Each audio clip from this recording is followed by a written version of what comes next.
শ্লোক ২৬ বেদাহং সমতিতানি বর্তমানানি চার্জুন ভবিষ্যানি চ ভূতানি মাং তু বেদন কশ্চন। বাংলা অর্থ: হে অর্জুন, আমি অতীত, বর্তমান ও ভবিষ্যৎ সমস্ত জীবকে জানি, কিন্তু কেউই আমাকে পূর্ণরূপে জানতে পারে না। কালত্রয়ের জ্ঞান, অতীত, বর্তমান, ভবিষ্যৎ সবই তাঁর কাছে স্পষ্ট। সংক্ষিপ্ত শিক্ষা: ঈশ্বর সর্বজ্ঞ, মানব জ্ঞান সীমিত। তাকে সম্পূর্ণ জানা যায় না, কিন্তু ভক্তিতে অনুভব করা যায়। এখন কৃষ্ণ বলবেন কেন মানুষ বিভ্রান্ত হয়। শ্লোক ২৭ ইচ্ছাদ্বেষমুত্থেন দ্বন্দ্বমোহেন ভারত সর্বভূতানি সম্মোহং স্বর্গে যান্তি পরন্তপ। বাংলা অর্থ: হে ভারত, ইচ্ছা ও দেশ থেকে উৎপন্ন দ্বন্দ্বময় মোহের কারণে সমস্ত জীব জন্মের সময় থেকেই বিভ্রান্ত হয়ে পড়ে। ইচ্ছা ও দেশের ফাঁদ: ইচ্ছা, কামনা; দেশ, অপছন্দ, ঘৃণা; দ্বন্দ্ব, সুখ দুঃখ, লাভক্ষতি। এইগুলোই মোহ সৃষ্টি করে। সংক্ষিপ্ত শিক্ষা: মোহ শুরু হয় ইচ্ছা ও দেশ থেকে। দ্বন্দ্বের ঊর্ধ্বে উঠলেই মুক্তি।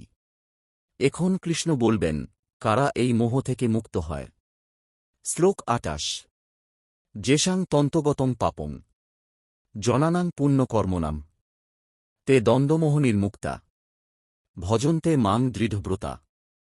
বাংলা অর্থ: যাদের পাপ ক্ষয় হয়েছে এবং যারা পুণ্যকর্মে নিয়োজিত, তারা দ্বন্দ্বজনিত মোহ থেকে মুক্ত হয়ে দৃঢ় সংকল্পে আমাকে ভজনা করে।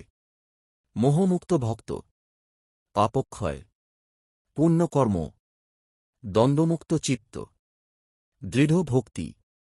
সংক্ষিপ্ত শিক্ষা: পাপ কমলে মন পরিষ্কার হয়।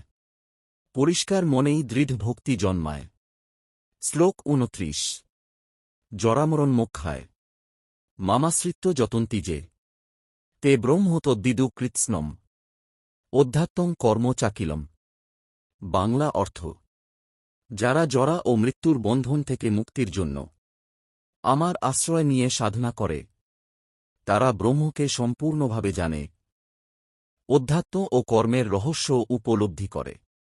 মুক্তির পথ: জন্মমৃত্যুর বন্ধন, ঈশ্বরের আশ্রয়, ব্রহ্মজ্ঞান, কর্মের রহস্য উপলব্ধি। সংক্ষিপ্ত শিক্ষা: মুক্তি চাইলে আশ্রয় নিতে হবে। আশ্রয় থাকলেই সত্য জ্ঞান উদয় হয়। শ্লোক ৩০ সাধিভূতাধিদৈমাং সাধিযজ্ঞং চ যে বিদুক প্রজানকালেপি চ মাং তে বিদুর্যুক্ত চেতস। বাংলা অর্থ: যারা আমাকে অধিভূত, অধিদৈব ও অধিযজ্ঞরূপে জানে, তারা সংযত চিত্তে মৃত্যুকালেও আমাকে স্মরণ ও উপলব্ধি করে। শেষ স্মরণই পরম লাভ। জীবজগতের অন্তরস্থ ঈশ্বর, দেবশক্তির উৎস, যজ্ঞের অন্তর্নিহিত পরম সত্য, মৃত্যুকালেও স্মরণ। সংক্ষিপ্ত শিক্ষা: যে জীবনে ঈশ্বরকে জানে, সে মৃত্যুতেও তাঁকেই স্মরণ করে। এটাই চূড়ান্ত সফলতা। অধ্যায় ৭ সম্পূর্ণ হল।